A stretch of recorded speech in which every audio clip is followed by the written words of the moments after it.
Hola, bendiciones. Dios me los bendiga. Hoy continuamos nuestra serie Tiempos peligrosos. Un tema dramático, pero muy interesante porque es prácticamente una advertencia que nos da la escritura acerca de estos últimos tiempos. Bueno, no te apartes, que hoy vamos a continuar estas características de estos tiempos. Padre, toda la gloria, la honra, la adoración te pertenece. Digno eres, Señor, de ser adorado. Te ruego, Padre, háblanos y seas tú, Señor, quien ponga en nuestro corazón lo que hemos de declarar y aprender. Todo esto lo pido en el nombre de Jesús, tu Hijo. Amén, amén y amén. Bien, es una bendición el poderme acercar ahí donde tú estás. Sobre todo con este tema tan hermoso, tiempos peligrosos, que gira alrededor de los últimos tiempos. Tal fue así como Pablo lo declaró cuando él dijo, le decía a Timoteo en 2 Timoteo capítulo 3, en su segunda carta a Timoteo, y le decía de esta manera. Acompáñeme y lo vamos a leer. También debes saber esto, que en los postreros tiempos o días vendrán tiempos peligrosos. Porque, y aquí empieza a explicar estas características, pero aquí me quiero detener un poco nuevamente para hacer el relato. Esta palabra peligroso viene una traducción o una raíz griega que significa reducción de fuerzas. Y en otra porción, que fue lo que vimos la semana pasada, se puede explicar como tiempos furiosos. Y el ejemplo que vimos fue con los gadarenos. Hoy yo te quiero decir que estos tiempos que estamos viviendo prácticamente como que estuvieran enmarcados de lo que estamos observando en nuestro mundo. Y no es que uno quiera ser tan dramático o tan místico. No, uno toca estos temas porque lo que queremos ver es cómo aprender, cómo apercibirnos de estos tiempos tan hermosos. Entonces, ¿qué características tienen estos? Dice, habrá hombres amadores de sí mismo, avaros, vanagloriosos, soberbios, blasfemos, desobedientes a los padres, ingratos, impíos, sin afecto natural, implacables, calumniadores, intemperantes, crueles, aborrecedores de lo bueno, traidores, impetuosos, infatuados, amadores de los deleites más que de Dios, que tendrán apariencia de piedad, pero negarán la eficacia de ella. A estos evita, ¿verdad? Entonces, nuevamente estas características es lo que hemos estado recorriendo en este discipulado. Y comprender que no se trata de meter miedo diciendo que ya viene el fin del mundo. No, el fin del mundo todavía, para que suceda el fin del mundo, todavía faltaría un milenio, que posteriormente pues ya se encuentra el cierre de esta transición de 1000 años. Pero antes de los 1000 años, lo que sí viene es un trato para la iglesia y un trato para Israel. Entonces, para el trato de la iglesia, el aprobado va a ser recolectado por medio de lo que se le llama el arrebatamiento.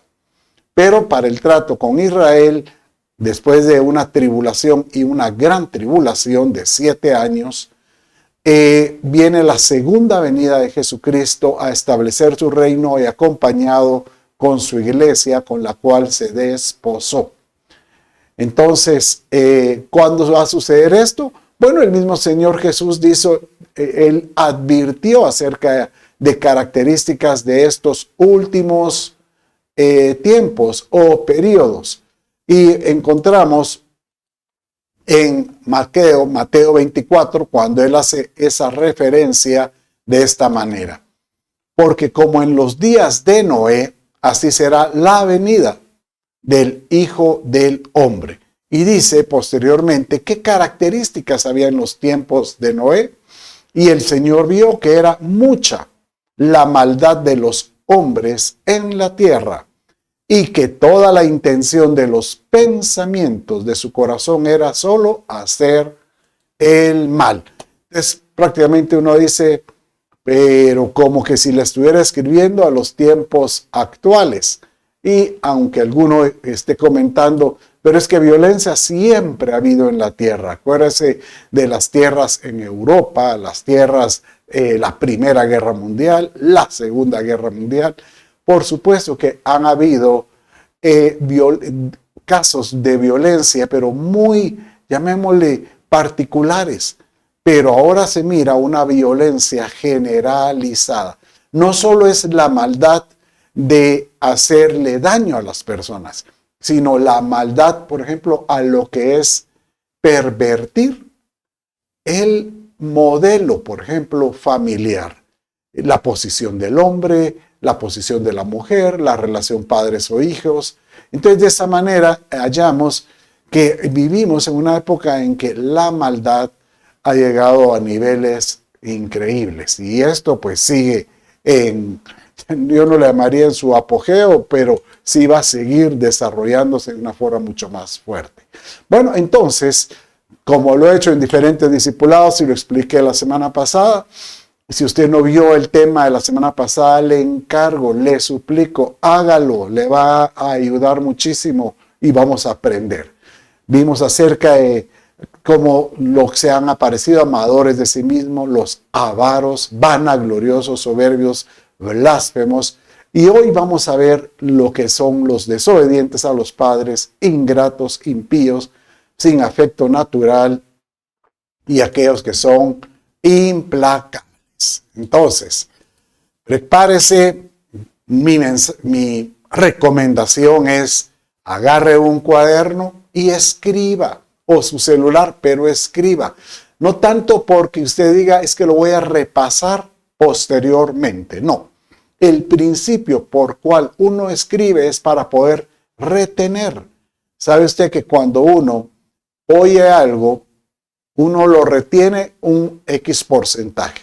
Pero si usted lo escribe, o sea, lo redacta, hace que ahí se involucren sus ojos, inclusive a la hora de escribirlo, usted lo está repitiendo con su boca, prácticamente involucra todos los sentidos y eso ayuda a que lo que usted aprenda lo retiene mucho mejor, ¿verdad?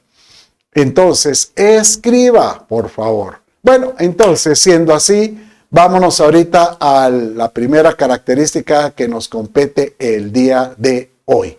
Y hoy vamos a estar viendo, pues, sería los desobedientes a los padres. Entonces, ¿por qué esa connotación? Bueno, de los desobediencia a los padres. Es curioso, pero vivimos en culturas, en una cultura donde, llamémosle así, el machismo es imperante.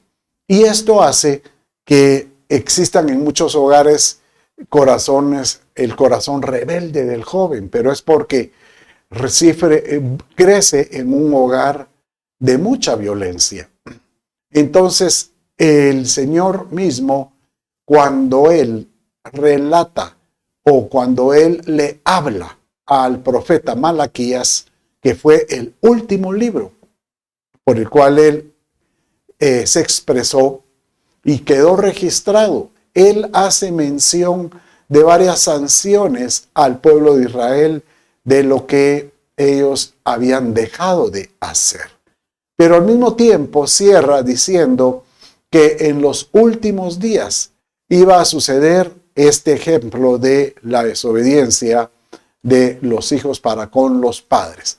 Vaya conmigo en Malaquías capítulo 4, 5 y 6 y dice así: He aquí yo os envío al profeta Elías antes que venga el día del Señor, día grande y terrible.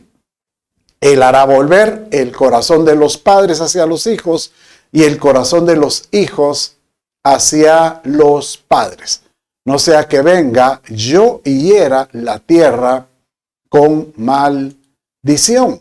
Entonces, prácticamente dice que en estos tiempos lo que va a haber es un distanciamiento familiar y que tiene que haber una unción, como así como cuando vino Juan el Bautista con esa unción del espíritu de Elías.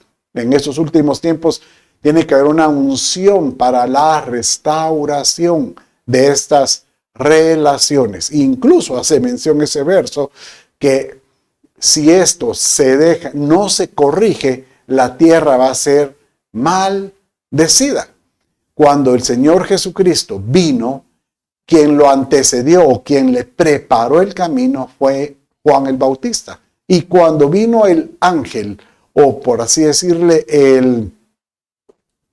el ser angelical que le habló a Zacarías acerca de las características de lo que iba a hacer Juan el Bautista, él viene y declara de esto, de este personaje. Léalo conmigo en Lucas capítulo 1 y verso 17. Y dice, e irá delante de él con el espíritu y el poder de Elías. Por eso muchos pensaban que Elías como que había estado, o Juan el Bautista Elías había sido como resucitado en Juan el Bautista, y no era así, sino que era algo espiritual. Pero aquí está repitiendo lo mismo que Malaquías, para hacer volver los corazones de los padres a los hijos. Pero aquí agrega esto, y léalo aquí conmigo en color rojo. Y de los rebeldes a la prudencia de los justos, para preparar al Señor un pueblo bien dispuesto. Entonces, ¿qué es lo que vino a preparar Juan el Bautista? El camino del Señor. ¿Y qué es lo que vino a preparar el Señor? Bueno, con la unción del Espíritu Santo, a restaurar aquellos conflictos. Primero a restaurar la comunión del hombre con el Padre Celestial. Cuando Él, por su medio, medio de la redención, por medio de su sacrificio, nos dio acceso, nada menos que al Padre, y poder restituir en nosotros la vida eterna, la cual teníamos en destitución, estábamos destituidos de ello. Pero lo más lindo es ver que también esta unción viene a restaurar varias líneas de iniquidad que estaban imperantes, como las relaciones matrimoniales, las relaciones familiares, las relaciones hacia respeto a la autoridad. Francamente, vemos que ahora hay un deseo de muchos jóvenes, nomás tienen la capacidad de ser mayores y trabajar, independizarse y decir, yo ya puedo solo, yo no necesito nada de la dirección de mis padres en todo sentido. Y eso es muy común y ya se mira muy normal, inclusive ver padres, no, mi hijo ya no vive aquí y él tiene su vida, nosotros tenemos nuestra vida, y como quien dice, hemos tenido paz ahora que ya no está con nosotros. Pero realmente este vínculo no se puede perder, porque es un vínculo de honra. Oye lo que te digo, honra. El propósito de un hijo de seguir reconociendo a sus padres, no que le va a imponer la dirección de lo que haga cuando sea mayor, pero sí que lo pueda honrar, es un mandamiento con promesa que le da largura de vidas.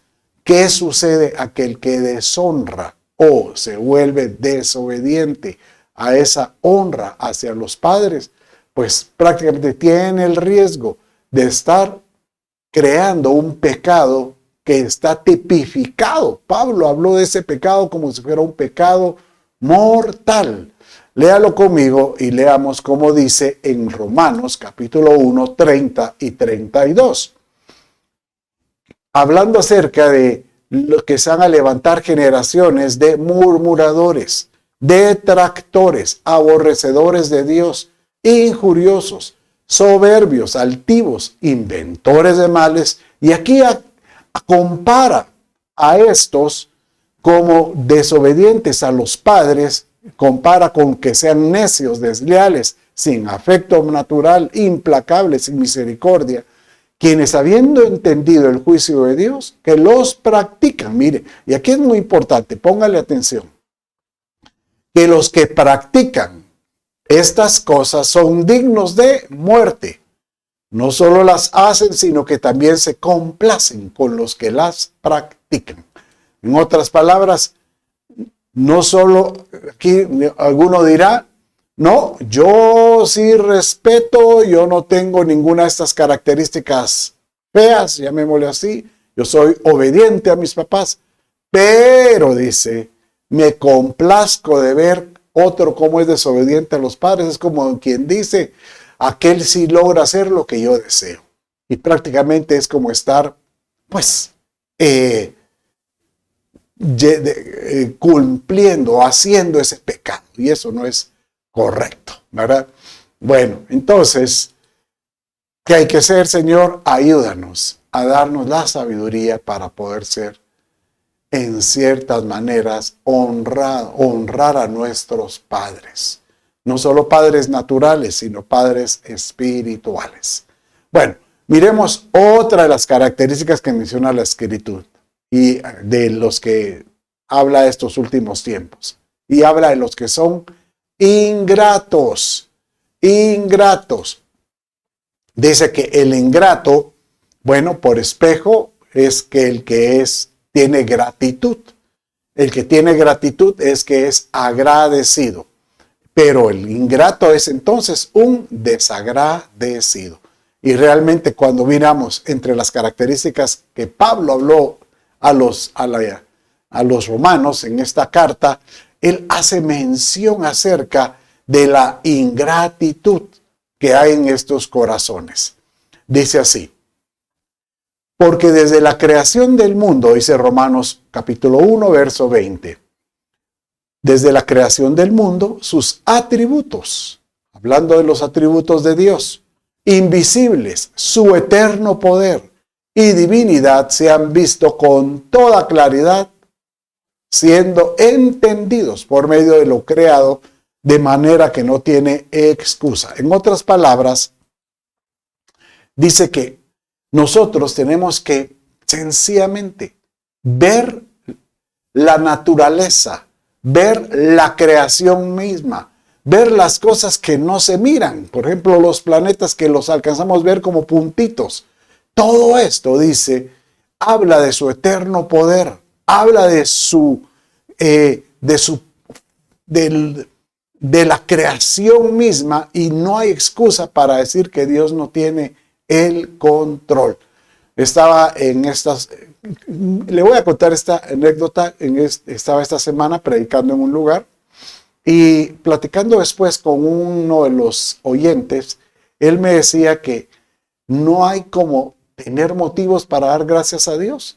Y dice que él vio un video de una conferencia de científicos, una reunión de científicos, y que vino uno y que era el conferencista, y después de dar sus logros, dijo, y ustedes saben, de los que están aquí, que mucho de todo lo que hemos visto tiene que ver el Señor, tiene que ver Dios Todopoderoso. Y muchos empezaron, no hombre, si nosotros somos científicos, las cosas se tienen que probar. ¿Cómo puedes tú hablar? Entonces él vino y les comprobó científicamente que la posición de la Tierra dentro del círculo de la distancia que está para con el Sol y su inclinación está de tal manera diseñada que si tuviera un movimiento de 1 kilómetro más cerca hacia el Sol, se quemaría, o sea, rompería el ciclo de la naturaleza para recibir los rayos del Sol. Y si se separa 1 kilómetro más lejos, entonces tendríamos áreas gigantescas de hielo, por ejemplo. Entonces dice él que nosotros estamos exactamente a una distancia perfecta para la convivencia o la habitacional. Y es increíble. Y esto viene y continuamos ahorita con este verso. Porque entonces viene y hace lo que dice el verso 21. Porque aunque conocían a Dios, no le honraron como a Dios, ni le dieron gracias, sino que se hicieron vanos en sus razonamientos. Y su necio corazón fue entenebrecido. Este verso es realmente muy elocuente porque hace mención que Dios mismo dice, ¿no te das cuenta que yo estoy presente en la naturaleza? ¿Y así me quieres ver en tu vida? Si no eres capaz de honrarme y de dar gracias por el aire que respiras, por que estás vivo, llamémosle así, sencillamente Él viene y dice que como que los entrega para que su razonamiento se empieza a entenebrecer, dice, y su corazón a endurecer. No es que el Padre quiera hacer daño, sino que Él sencillamente, Él dice, si no me quieren reconocer, bueno, es su problema.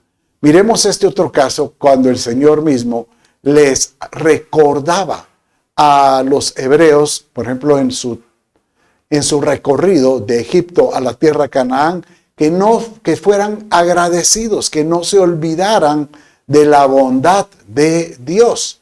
Dice en Deuteronomio, capítulo 8, verso 11 al 14, de esta manera.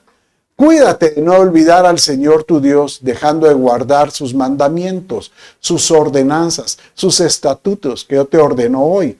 No sea, y mire aquí, cuando hayas comido, ¿cómo no tenían ellos el maná del cielo, las codornices, y te hayas saciado y hayas construido buenas casas y habitando en ellas, y cuando tus vacas y tus ovejas se multipliquen, y tu plata y oro se multiplica, y todo lo que tengas se multiplica, entonces tu corazón se enorgullezca y te olvides del Señor tu Dios. En otras palabras dice, no te olvides que las bendiciones que tú recibes es porque yo provoco el que seas bendecido. Aleluya. Gracias, Padre. Yo solo te pido, Señor, que no me olvide, diga conmigo, que no me olvide de su bondad, ni de lo que Él es. ¿Sabes qué? Pareciera que todo esto concatena, porque imagínate que aquel que se vuelve desobediente a los padres es porque no tiene agradecimiento de aquellos que lo procrearon. Y esto es un motivo de dar gracias. Siempre tiene que haber motivos de dar gracias en todo. Es más, Pablo en casi todas sus cartas menciona y dice que demos gracias por todo, que seamos agradecidos. Bueno, miremos otro de las características de estos últimos tiempos. Y aparece la palabra impío. ¿Qué es un impío? Bueno, el impío no es un inconverso, no. Es un creyente que se convirtió, llamémosle, en un malagradecido o en alguien que dejó de creer. O sea que habiendo degustado las bendiciones de Dios, habiendo visto inclusive cómo Dios obra de alguna manera y por algún motivo, Él viene y decide voluntariamente, Dios ya no me responde, Él ya no me atiende, y a su manera Él quiere una respuesta y como ya no la tuvo, le da la espalda. Estos que le dan la espalda se llaman impíos o irreverentes porque pierden la reverencia del Dios Todopoderoso. Prácticamente en estos puede imperar lo que se llama la iniquidad. Miremos qué es lo que dice 1 Timoteo capítulo 8, verso 9. 1 Timoteo capítulo 1, no hay 8, capítulo 1 del verso 8 al 9. Pero sabemos que la ley es buena. Y si uno la usa legítimamente, o sea, mire, hasta aquí ya hace mención que la escritura es buena, por supuesto, pero hay que usarla. Cuando dice aquí legítimamente es con veracidad, usando la palabra de verdad. Conociendo esto, que la ley no fue dada para el justo, sino para los transgresores y desobedientes, para los impíos y pecadores, para los irreverentes, prófanos, para los parricidas, matricidas y para los homicidas. Y que mire, que esto, el impío se compara. Esto es como decir que el desobediente se compara con un pecado capital. El impío lo compara con un parricida, con un homicida, imagínense. ¿Por qué? Porque el impío, habiendo degustado las bendiciones de Dios, las rechaza. Entonces él se vuelve un transgresor. Y al ser un transgresor se vuelve un desobediente. Realmente que nosotros podamos decirle al Señor, ayúdanos a tener temor de ti continuamente. A tener temor de que tú eres real y tú observas. Esta palabra Jehová Jireh, realmente la palabra original significa por cuanto Dios observa, Él provee, pero Él observa. Él observa. El problema del impío es que comienza a manipular la escritura o los principios de Dios. Él empieza como a crear su propia doctrina que lo dirige, sus propios conceptos escriturales. Él dice, no, si Dios siempre me cuida y yo puedo estar, incluso empieza a utilizar aquellos versos como la salvación no se pierde. Entonces, el que reza y peca, empata. Pero llega un momento en que hay que tener cuidado, que conforme a uno, es cierto, se va arrepintiendo, pues se va arrepintiendo, magnífico, se puso a cuentas. Pero lo hace tantas veces que después ya no se vuelve un arrepentimiento, se vuelve un remordimiento. O sea, ahí volví a caer, pero quiero seguir pecando. Entonces, él manipula la verdad y realmente su nombre puede ser borrado del libro de la vida. Leamos este verso para finalizar con relación a la impiedad. Porque la ira de Dios se revela desde el cielo contra toda impiedad e injusticia de los hombres, o sea, contra los hombres impíos, que detienen con injusticia la verdad, porque lo que de Dios se conoce les es manifiesto, pues Dios se los manifestó.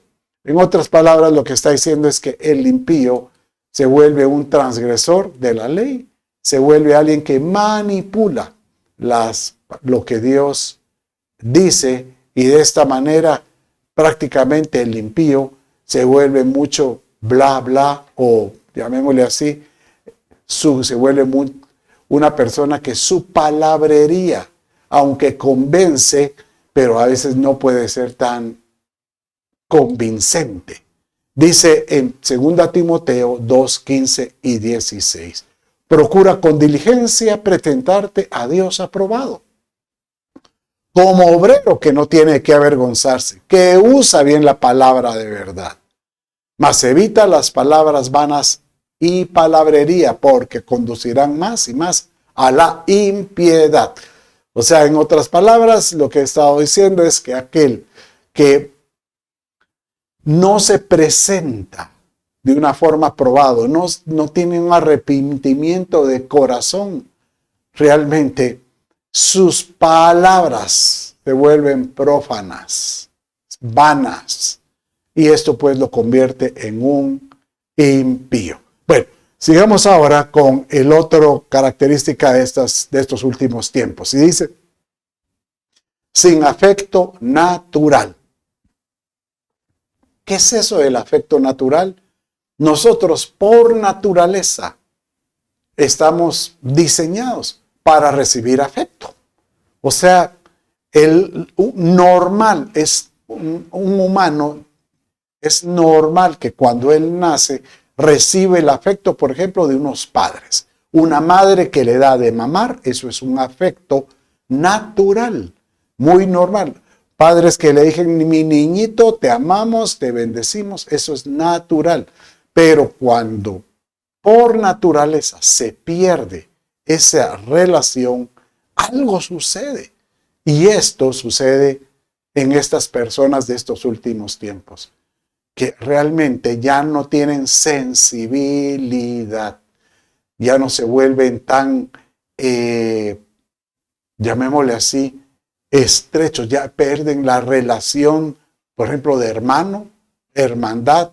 ¿Sabe usted que una de las características de la iglesia de estos últimos tiempos, en Apocalipsis capítulo 3, es la iglesia Filadelfia? Y la iglesia Filadelfia significa la iglesia que está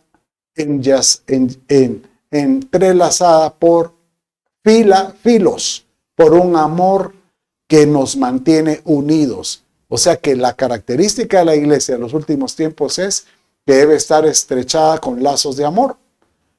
El que no tiene eso es porque ha perdido el afecto natural. Dice en 1 Juan 3, 14, 15. Nosotros sabemos que hemos pasado de muerte a vida, en que amamos a los hermanos. El que no ama a su hermano permanece en muerte. Todo aquel que aborrece a su hermano es homicida. Y sabéis que ningún homicida tiene vida eterna y permanente en él. O sea que el que dice, ¿sabe cómo dice? Incluso Santiago dice de esta manera. El que ama a Dios y no ama a su hermano, ¿cómo puede decir que tiene amor por Dios si no ama? Si ama al que no mira y no ama al que ve, dice. Entonces, de la misma manera, vemos aquí que aquel que realmente no solo no lo ama, sino que aborrece, o el que tiene rencor o odio con alguien, se vuelve homicida. Qué curioso, ¿verdad? Comparar estos defectos, o llamémosle estos hábitos de ciertas personas con pecados capitales o de muerte. Porque un homicida es un pecado de muerte, prácticamente. Y el Señor dice, y el que es homicida, o sea que el que no ama a su hermano, sino que lo aborrece, dice, no puede participar de la vida eterna. Increíble. La verdad que cuando yo leo esto, y aquí yo quiero pues prácticamente hacer una reflexión, una exhortación. Si tú tienes un problema con algún tu hermano en la carne, yo te recomiendo, trata de ponerte a cuentas. Si tienes algún problema con un hermano espiritual, pues trata de ponerte a cuentas. Porque si tú sabes que el otro, inclusive, de alguna manera ha manifestado una actitud de perdón o de reconciliación y tú la rechazas, prácticamente estás manifestando un odio o un rencor hacia con él. No es bueno, porque eso como que, yo uso una expresión, el corazón se cauteriza o se endurece. Prácticamente se vuelve con el tema que vamos, con la otra característica que vamos a ver ahora, se vuelven insensibles. Esta es una de las características de los que no tienen afecto natural. Pierden el sentimiento de tener sensibilidad para las personas que están alrededor. Por ejemplo, dice aquí, ve a este pueblo y di, al oír oiréis y no entenderéis, viendo veréis y no percibiréis, porque el corazón de este pueblo se ha vuelto, como dice, insensible, y con dificultad oyen con sus oídos y sus ojos han cerrado. No sea que vean con los ojos y oigan con los oídos y entiendan con el corazón, se conviertan y yo los sano. En otras palabras, el Señor dice,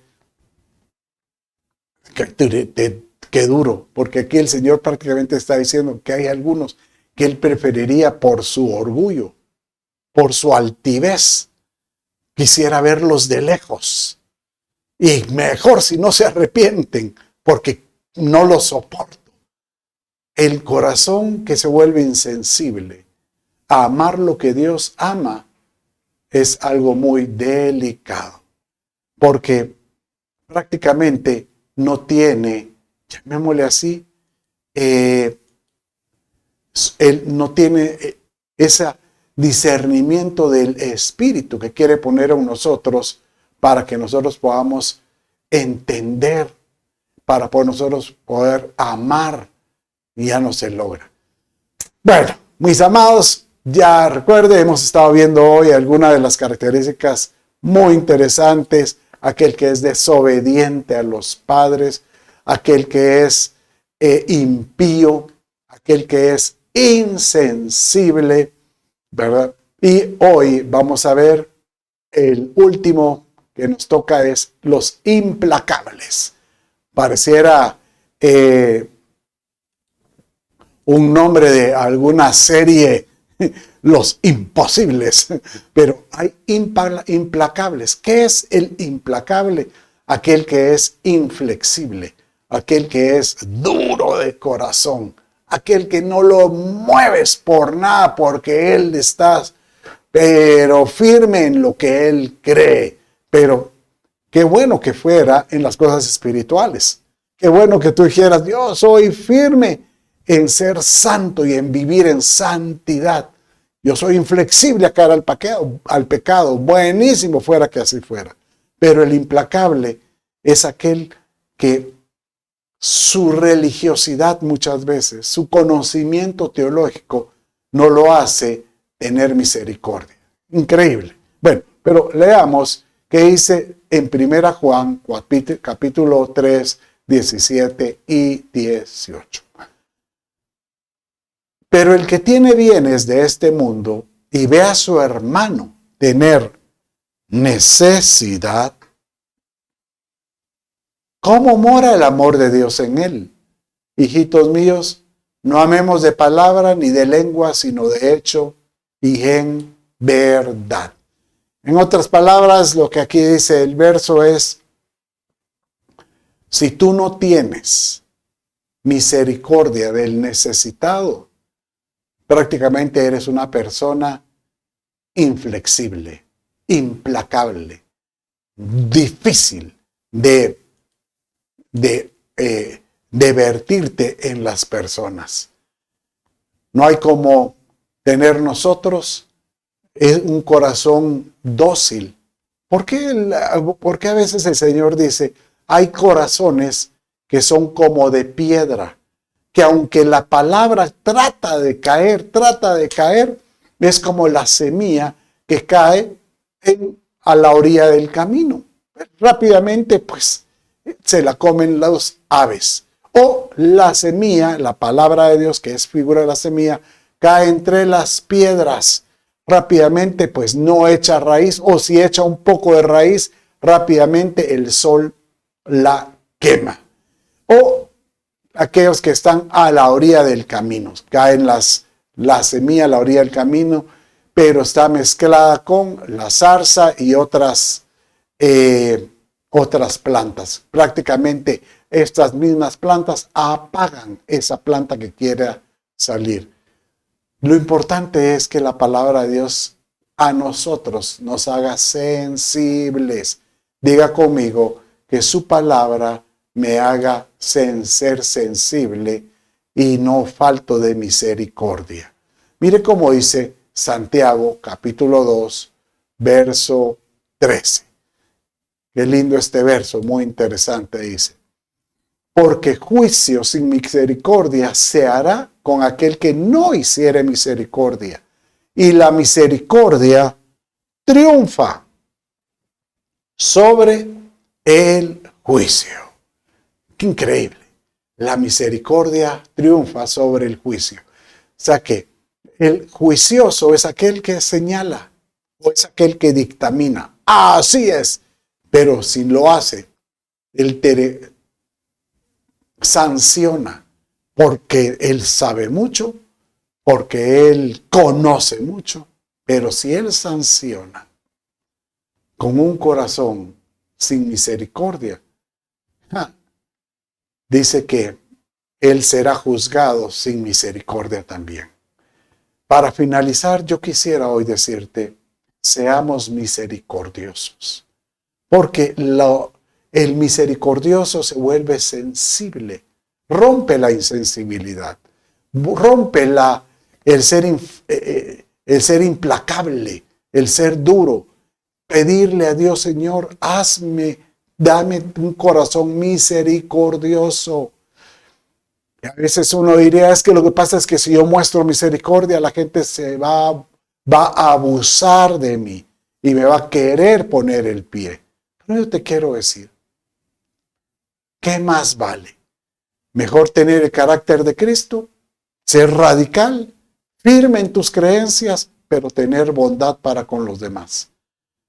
Bienaventurados los misericordiosos, dice Mateo 5:7, porque ellos alcanzarán misericordia. Señor,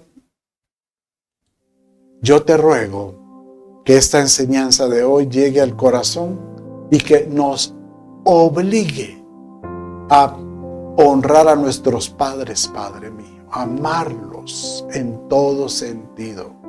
Nos obligue, Señor amado, a romper toda impiedad que pueda haber dentro de nosotros, sino ser, Señor, misericordiosos en todo sentido.